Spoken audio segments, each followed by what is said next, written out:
Salom hammaga. Realme GT8 Pro haqida qisqacha.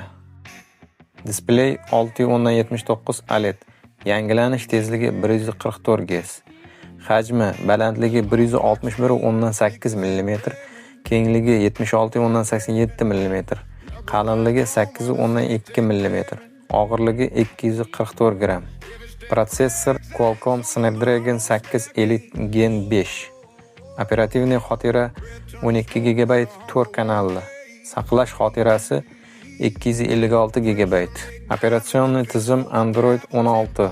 Kameralar asosiy obyektiv 50 megapiksel. Teleobyektiv 200 megapiksel. Keng burchakli 50 megapiksel. Oldi kamera 32 megapiksel. Batareya 7000 mAh. Maksimal zaryadlash quvvati 120 Watt. Aloqa Wi-Fi 7, Bluetooth 6.0, ikkita nano sim karta. Himoya IP69. Sovutish tizimi bug'lanish kamerasi. Ramkasi metaldan. Mavjud ranglari: oq, ko'k, yashil. Barmoq izlari skaneri displeyda joylashgan. Kanalimizga obuna bo'lishni unutmang.